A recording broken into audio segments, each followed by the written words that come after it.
Assalamu alaikum wa rahmatullahi wa barakatuh, my dear brothers, sisters, friends, and the foes out there, and welcome to another episode of the Blood Brothers podcast with your host, Dilly Hussain.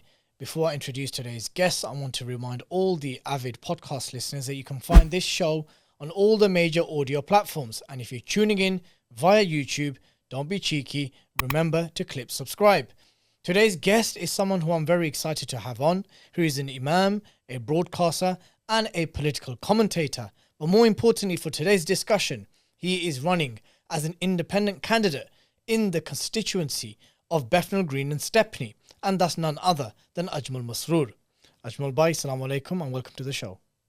Thank you very much for having me. No, it's an honor to have you on, and I've meaning to have you on to discuss so many other things, but here we are, election time. You must be very busy. Exhausted and busy and extremely preoccupied with hundreds of things. So my mind and my thoughts, if they're not very cohesive, please forgive me, but I'll do my best. And you do this without caffeine, right? I have never drunk tea or coffee in my life. Never even touched it. Serious? I don't need it.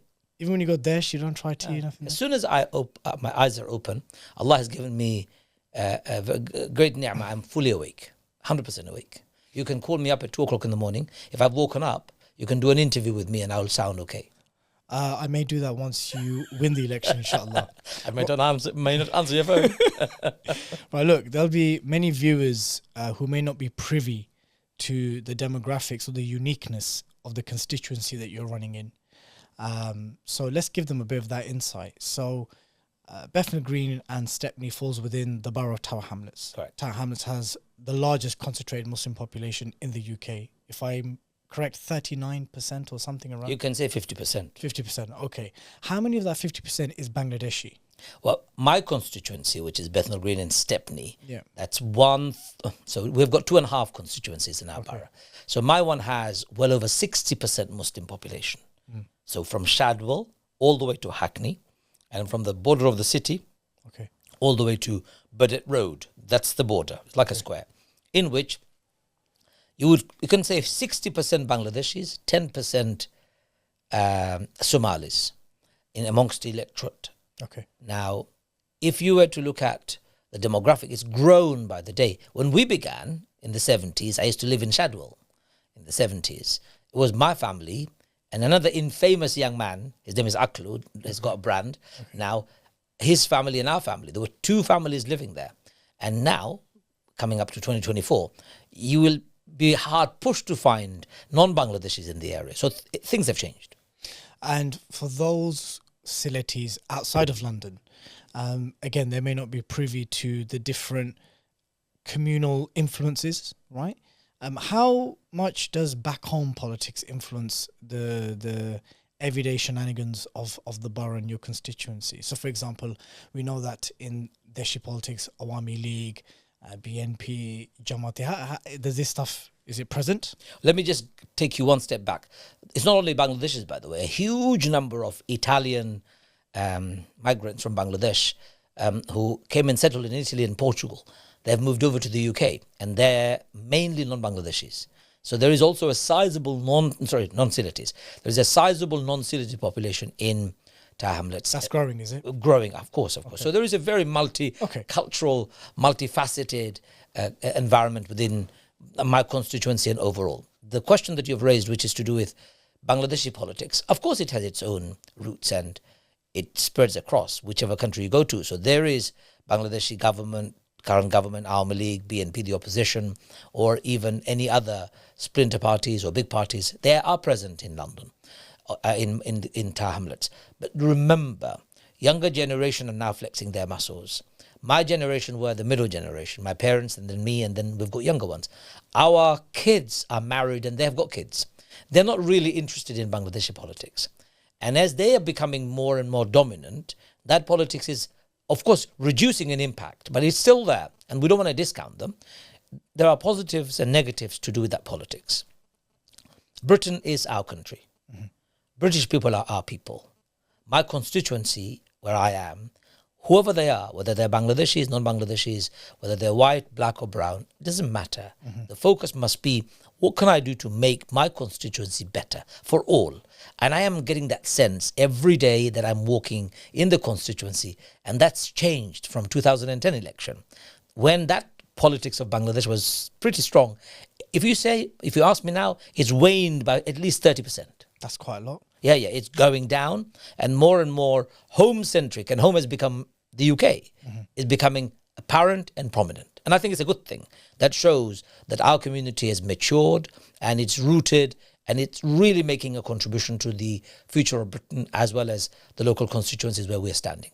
Who would you say are the most influential stakeholders in your constituency? For example, when you look at my constituency, I live in Bedford and Kempston. The Muslim population is around 7 to 8%. It's not really the kind of block vote swing that you can give, those kind of discussion points. It's very diverse, one of the largest Italian populations.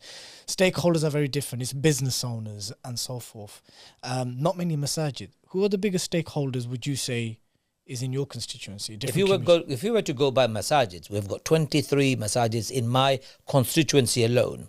And if you were to look at the entire borough, there are nearly 60 mosques in that particular borough, which is a lot if you compare other areas. So 23 masajids in my constituency will have a huge sway over.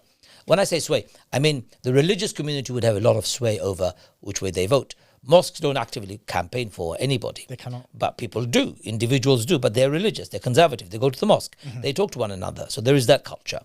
Then you've got individual organizations. Lots and lots of organizations. Grassroots organizations have a huge sway over what happens in the borough. Of course, you have got many interest groups, including the ones we've mentioned, to do with Bangladeshi politics. So single block are the religious communities, because there are so many mosques in the area. Second one would be community organizations, and third would be ordinary people. But there is a sizable single block. Some people think it's monolithic, but it's not. They vote differently within the Bangladeshi bloc. Some would be voting for the Labour Party, somebody would be voting for the Conservative Party, some would be voting for the Lib Dems, some would be voting for independent, and some probably won't be voting. So to suggest that they're all together in one block is also not true, it's not fair. And I would just like to emphasize that there is diversity within that one block. How influential are restaurant owners? Not as much as they were before. Okay. Restaurant owners, remember restaurants per se, the way we used to see restaurants in Brick Lane, they have gone more or less. Brick Lane used to have many Bangladeshi restaurants. Now you've got everything. Brick Lane has become very gentrified. Half of Brick Lane has already been completely gentrified. And the top part of, well, when I say top part, I mean Whitechapel part of Brick Lane has now diverse range of cuisine now being served. Chinese, Italian, Mexican, everything really, with a few Bangladeshis. So Bangladeshi restaurant owners in that area, they don't own many. Outsiders who come in, they may have some influence, but actually no, they have reduced their influence. Brothers and sisters and friends, I see that you're enjoying the content. How come you've not clicked subscribe to the Five Pillars YouTube channel? And if you're watching via Rumble, how come you've not subscribed on our Rumble channel? If you like the content, you like the guests, you like what we're talking about, it's absolutely inexcusable and cheeky for you not to click subscribe. Thank you and Jazakallah khair. Your candidacy has been the talk of the town and beyond. Because of course there was it was definitely a deadlock between two prominent pro-Palestine independent candidates who want to unseat Rushanara Ali, who failed to vote for a ceasefire, and many would rightly conclude that that's an enablement of the ongoing genocide in Gaza.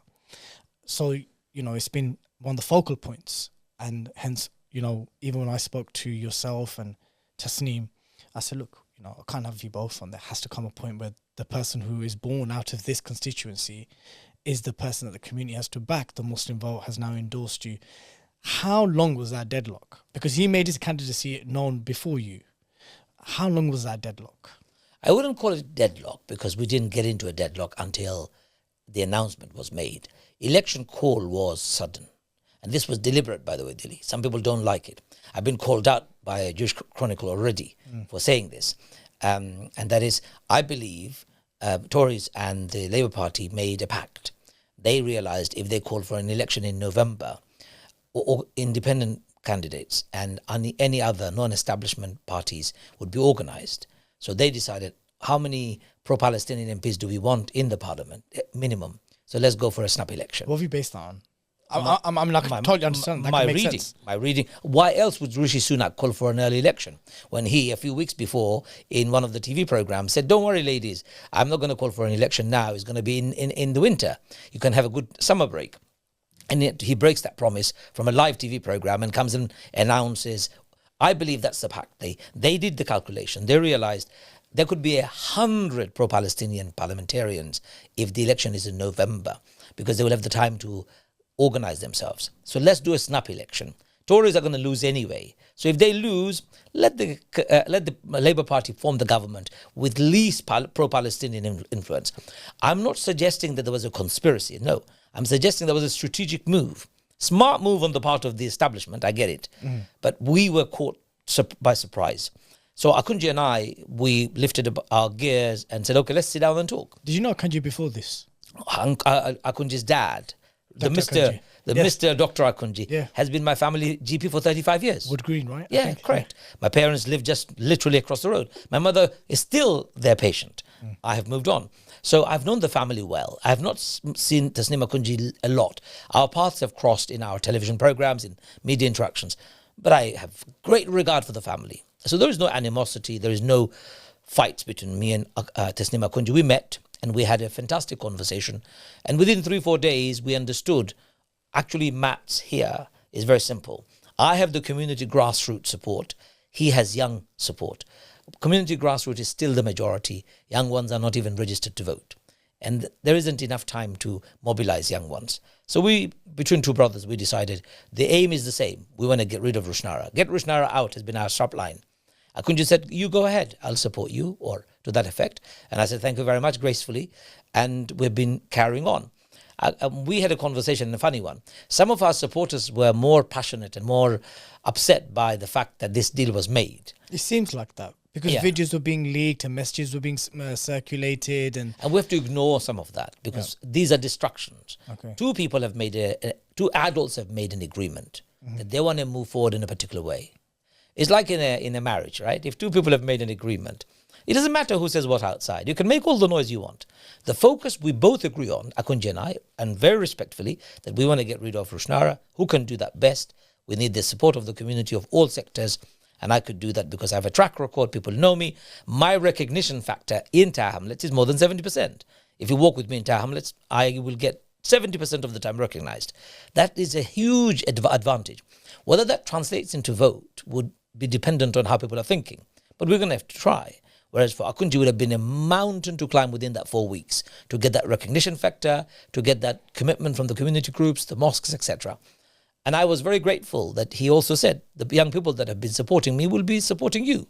And to that effect, some of them have actually supported me. Some of them are still upset. And I say to them, come on, brothers and sisters, we are brothers and sisters in faith. We're united in one single goal here. We need to get rid of Rushanara, anti-Palestinian she was. I don't want her to forget fairness and justice in her discourse. But here is the biggest and the most moral issue of our time. Is the genocide unfolding right in front of our eyes. And she is from a constituency with such a large Muslim population. She did not have even the smallest compassion in her heart for the constituents or the Palestinians to call for a ceasefire. It's a shame on her. Heartless, callous, if you ask me, and really brazen attitude. Just like Una King. And people of Tower Hamlets united to kick out Una King. And I think they should unite, and I believe they will, to get rid of Rushanara in the next election. So let's look at the other different players in this. So we have Rabina Khan, someone who's running for the Lib Dems. There's not been much attention on her as someone who will potentially, or most definitely will split also the Bengali, Bangladeshi, Muslim bloc vote, wherever it may be. She's another spanner in the works, right? Has there been any interactions with her side? Because she's another known face in the area. She has been a councillor before, it's true. But she moved with Lutfur Rahman back in the day. And then she backstabbed him by standing against him. Okay. Look, I have respect for her as an individual, but I don't like the politics she's playing. Lib Dems have not called this a genocide. And they're finding it difficult to call it a genocide. They've called for a ceasefire, I understand. But it's a bit late in the day, 40,000 killed. For me, any establishment party will muzzle you. Don't forget, I used to be in the Lib Dems not that long ago. That was going to be my next question. I know, you don't worry, I'll answer it. And I was at the forefront of Lib Dems. I even became their parliamentary candidate. I stood and I gained them largest number of votes in the area, 11,000 votes in the last election. 2010 I'm talking about. But immediately after I had won such a sizable portion of the votes, guess what they did to me? They investigated. They suspended me from the party for a short period of time because there was an anti-Semitism allegation on me. Mm-hmm. Now, I fought like no tomorrow, tooth and nail, got myself exonerated and cleared. If you're a Muslim conscientious individual, practicing your faith and you're loyal to your principles, you have no space in mainstream political party anymore. Mainstream political parties are, unfortunately, a place where if you are willing to make serious compromises, if you're willing to give up your right to speak freely, and you're okay and comfortable being muzzled, you can remain. So, to Rabina, my dear sister, you want to go further in Lib Dems, I've got bad news for you. You won't go very far. The moment you say something that the party establishment does not like, you'll be immediately silenced or cancelled. I was in Gaza in 2012, and I had Nick Clegg's phone number, private number in my phone. In Gaza, in my hotel, the Israelis bombed my hotel. And I wrote to Nick Clegg saying, they've just bombed my hotel. I've escaped. Please do something about it. Not me, but for the Gazans. It's horrific what I've seen with my own eyes. Nick Clegg ignored me. I came back to the UK in 2012 after my visit, and I resigned. 1 week before Baroness Warsi resigned over the same issue. I didn't make a big hoo-ha about it. I resigned on principle of Gaza. And I say to Rabina, you will not be able to last that long in Lib Dems if you're truly conscientious and a practicing Muslim, and a Muslim who's driven by your social justice and the framework of Islamic concept of justice for all people. So at the moment, Rabina is a candidate from the Lib Dems, remember, not independent. If people want independent MP who can speak his mind or her mind and speak and be driven by their conscience, it's me. If they want a party candidate, then anybody. So that's the distinction people are making. Traditional parties have failed us. We don't want traditional party. We need to teach the establishment a lesson. This is a referendum for us on whether we are on the right side of history, whether we stand for the people who are oppressed, or we side people who stood by and watched oppression take place, genocide take place in the world. Now, you mentioned the Liberal Democrats. Is this a point in time in your life where you reflect upon where, I know we don't believe in ifs and buts in our faith, yani everything's qadar, but do you reflect upon that time and thought to yourself, maybe I could have or should have done things better? Hindsight, has told me perhaps that wasn't the best move. Like, for example, 2017 election where you ran against basically Labour under Corbyn. Do you reflect upon these things? I do. I often reflect upon my political strategies, anything that I do. So sitting back, and I've already said this in public domain, 2017 election was an election that I should not have stood. Looking back at it, I should have listened to the advice of others rather than be convinced by a small band of people. In fact, it was Rabina and her husband and a few others who came and saw me, asking me if I would be interested in standing for the MP seat in that area. Mm-hmm. And I said, give me the maths. So they showed me, this is what we've done, this is what we're able to achieve, we can do this, etc. I said, look, I think we can give it a try. Looking back at it, Corbyn was a substantial name and a figure at that time and still is. And people of Tower Hamlets generally actually were pro-Corbyn. On the election day in 2017, when I was going to the polling stations, I met young people going to vote. And I asked one young man, who are you going to vote for today? He goes, I'm going to vote for Corbyn Bhai. He didn't even speak Bangla, but he knew Corbyn Bhai. Corbyn Bhai became, or Brother Corbyn became, a buzz phrase for all age groups, all nationality, and all people in Tower Hamlets. So Rushanara, who had won the election in 2010 with 23,000 votes, doubled her vote to 45,000 votes. Rode the Corbyn wave. Corbyn wave. And she was anti-Corbyn. The very month this was taking place, she had given an Evening Standard frontline headline condemning Corbyn. And yet she got 45,000 votes, doubling it. So it's not her vote. It's Corbyn's vote. And I should have understood the tidal wave that was taking our country by storm, especially Tower Hamlets. So that's a mistake. I got 3,000 votes from 11,000. Some people say that's an abysmal failure. Yes, it is. But it is also the reality that there was a tidal wave that I was fighting against. It's a regret that I have, and we learn from those mistakes. What's different now? Now, firstly, the left and the right has been made distinct. No longer do we see Labour Party on the left of the political spectrum. Mr. Starmer has taken Labour Party from being a social justice-driven party, from a party of equality and fairness, a party that stands for minorities, party that stands against genocide, to a party that has become an enabler of genocide. So people know the difference. People are sick and tired of Rushanara refusing to call for a ceasefire. She had 7 opportunities. So now people are saying, you know what, we want Rushanara out. And third thing, the distinction that I'm noticing, that I've never noticed before, is the breadth of welcome and the promises that I'm getting that I've never got before. Even in 2010, the doors that were closed when I was campaigning have now wide opened. People who said no to me in 2010, they've come forward and said, we'll vote for you.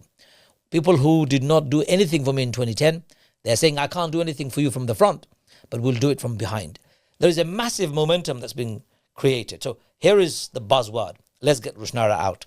And I believe that it's become a tidal wave. And I'm hoping that's going to become a tsunami in Tower Hamlets, especially in Bethnal Green and Stepney.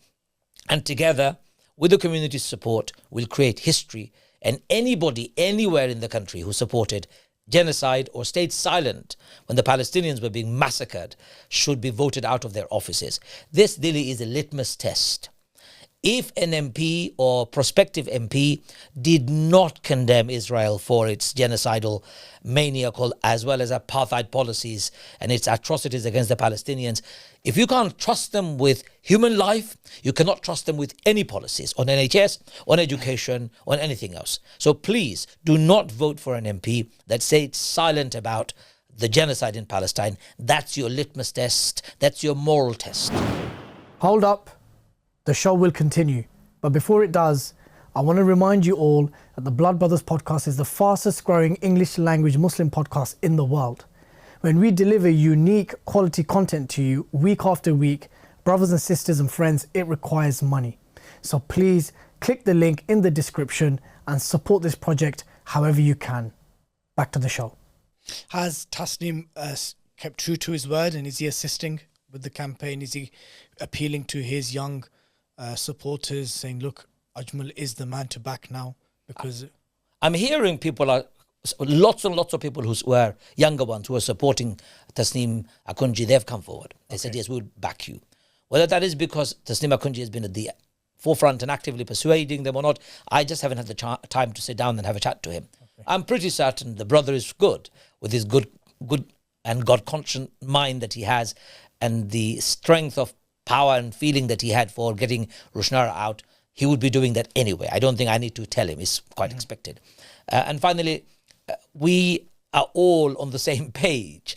We're all suffering from double standard, hypocrisy, and the naked, shameless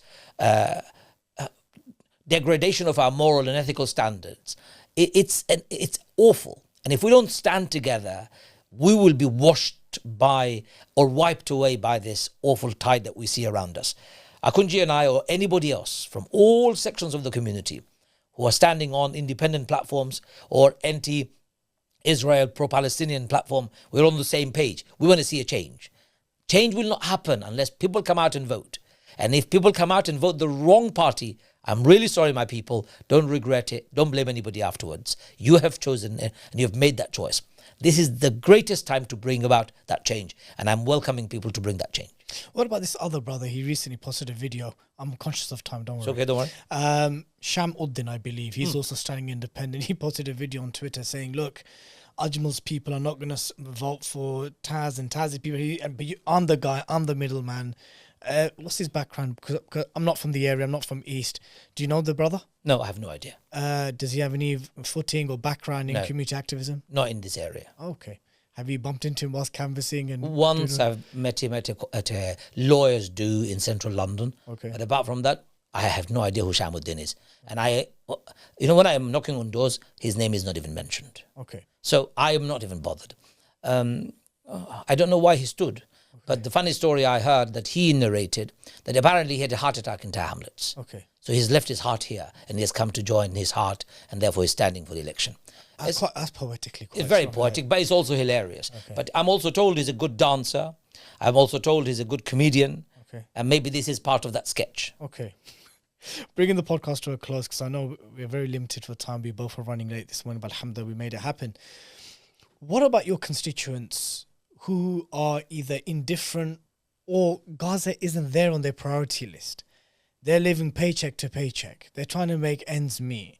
They're worrying about their children not going hungry or, relying on food banks, affordable and social housing, the NHS waiting times. There's a plethora of issues. Why should they vote for you, Ajmal Bhai? I'm saying it very clearly, and I will say it again and again to my people and everybody. NHS is central government policy, and that's what's determining, it will be determined by whoever forms the government. Mm-hmm. Education, again, central government. All of those things are centrally governed, policies driven, etc., etc. Local MP's job is to bring the local concerns to the parliament and take parliamentary issues back to the local constituencies for consultation. Champion local causes at local level, write, lobby, speak on behalf of local people. That's what an MP would do. That's what I would do. An MP can't give you free NHS. An MP can't give you free housing. That's not his or her job. MP can lobby, argue and talk about it in the parliament. I have done it for 30 years without being in the parliament. I've been talking about Islam and the Muslims in the mainstream media for that long. Never failed, I believe. Never compromised on my essential issues. And I will not do that even when I become an MP. It's not in my blood to be bought or sold. I've never done it. Why should they vote for me? Again, I will speak on your behalf in the parliament. I'll be a robust voice. I'll be an authentic voice. I'll be a voice that is not a sellout. And most importantly, I understand the cultures of this community. Would you ever have heard somebody like me who understands his faith? I understand my faith like the back of my hand. I teach about and I preach it every day. I would make sure my faith issues, for example, Islamophobia issues to do with prayers in school, these are national issues. I will champion them because they actually influence and impact my day-to-day living. Ultimately, the NHS that we enjoy, education that we enjoy, they're all collective issues. Of course, I'll take part in any of those debates. But one debate where the current space is not filled, it's empty. It's called somebody to stand up for the Muslims, somebody to stand up for the global issues in the parliament without compromising on the essence. Essence is we want to see free Palestine. We want to see end of dictators and despots from all Muslim countries. We want to see our government pursuing ethical foreign policies. We want to see our government truly championing freedom and democracy and rule of law across the world. Not inconsistently, not when it suits them and when it doesn't. No hypocrisy in those. Who is going to challenge this government? I will. And I've done it before. Remember, Dilly, I refused to shake Tony Blair's hand when he put it out to me because his hand, I said, your hand is full of blood, Mr. Blair. I'm not going to shake your hand. I have stood by my principle and I shall do that for the rest of my life. People of Bethnal Green and Stepney have a choice to make. Either they vote for a party that supported genocide, aided and abetted genocide, that's Labour Party, and Rushanara is a member who refused to call for a ceasefire, or they vote for a person like myself who will be a strong and a robust voice in the parliament, calling for a ceasefire, calling for freedom, calling for justice, and championing local and national causes. The choice is there, simple. Do vote for me because I think I'll make a difference. You've already had Rushanara for 14 years. Do an assessment before you vote. And if you feel I can do the job, give me a chance. And if you don't like me after 4 years of service, you can kick me out. I'm not here as a career politician. I'm not here for fame and name. I'm not here for money. I'm here to serve my community. That's what I've done, and I will inshallah do that until I breathe last. Inshallah, I hope and I pray that I can do that to the best of my abilities. Now, talking to those in your constituency, appealing to those who are either hardcore Labour, come from families who have elders who are hardcore Labour, will be doing the postal vote collection on behalf of their families and their Sasagorobayan and relatives and everyone. You know how it goes. What would your appeal be to those who will end up voting Labour simply by the virtue of the fact that it's something they've always done? It's what they've always known. It's what their elders have told them. What would your message be to them? When you pick up that pen and when you have that ballot paper in your hand, just think for a second. One cross next to the person I'm putting the cross to, one cross could save a life or allow genocide to continue. That's an important determinant as far as I'm concerned. Remember, somebody who had let 40,000 Palestinians down should not be trusted with one of your votes, not even half of your votes. Believe you me, I won't even leave my cat with them because they have betrayed humanity at large. I would say that, please, don't do what you've done all the time. It's time to make a change. And your vote is a trust on you. You don't deliver that trust, you leave 4 years, generations to suffer. I'm not suggesting that I am going to be solving all the problems, but it's going to be a simple choice, supporting genocide or supporting no genocide. I'm saying a vote for the Labour Party this year, especially in Bethnal Green and Stepney, is a vote for genocide. And that should really make people think twice. Put a vote next to mine. At least I'll stand up and oppose it. The Muslim vote have endorsed you. One of their spokespersons said in a recent interview that Gaza isn't the only issue, that it's the main issue. Is it big enough and significant enough in your constituency for you to unseat Rushanara on July the 4th? 70% of British people across the country want to ceasefire. Yet our politicians have turned a blind eye. Turned a blind eye as if it hasn't happened. Shame on them all. Heartless. You know, what's going on? Don't they think about children? Don't they have their own families? What would they do if their families were blown to bits? The least they could have done is call for a ceasefire. And yet many, and I quote you now, David Lammy said it to me on my face. Ajmal, do you think I want to sacrifice my potential to become the best foreign minister this country has ever seen and the best diplomat the world has ever seen by me standing with the Palestinians right now? I'm not going to do that. He said it to me. When did he say that to you? Just after the 7th of October massacre that began in Gaza. I saw him in Whiteman Road Mosque. He was in front of a group of us. Him and 3 other MPs came to see us. And he said that to me on my face. I said, David Lammy, it's a shame. In fact, please don't come back to this mosque ever again. There are parliamentarians, even Rushanara. Their career is more important than the blood and the lives of those who have been massacred in Palestine. You trust such people, you have lost your moral compass. Please, people, don't trust career politicians who are willing to sacrifice, throw 40,000 people under the bombs of the Israeli occupation force because of their career. So here, Dilly, it's very simple. You vote for Labour, you vote for those career politicians who will become ministers and drive an agenda that will be against you, me, and people of the world. And I don't think we should do that. Ajmal Bhai, it was an absolute pleasure having you on. Thank you very much for having me on. I wish you all the best for July the 4th. And next time you're on, inshallah, you'll be on as an MP with a bit more time to give. Inshallah. You won't forget us, will you? I will not forget you, and I don't think I'll ever forgotten anyone who I've interacted with. May forget their names as human weakness, right? But it is important to recognize that I am quite well known in our community. I don't have guards. I have the same number from 1993. I don't have posh cars. I'm a normal, ordinary human being like you and everybody else. Why would I be pompous? Why would I become suddenly haughty and arrogant? You will find me with you, next to you, even if I don't become an MP. And even if I become an MP, I'll be the same, inshallah. Ajmal Bhai, take care. Assalamu alaikum. Wa alaikum assalam wa rahmatullah. Brothers, sisters and friends, I hope you all enjoyed this episode as much as I did. If you're watching via YouTube, do remember to click subscribe and like this video and leave a comment. And of course, if you're an avid podcast listener, you can find this episode on all 3 seasons, all the major audio platforms. Until next time, Assalamu alaikum wa rahmatullahi wa barakatuh.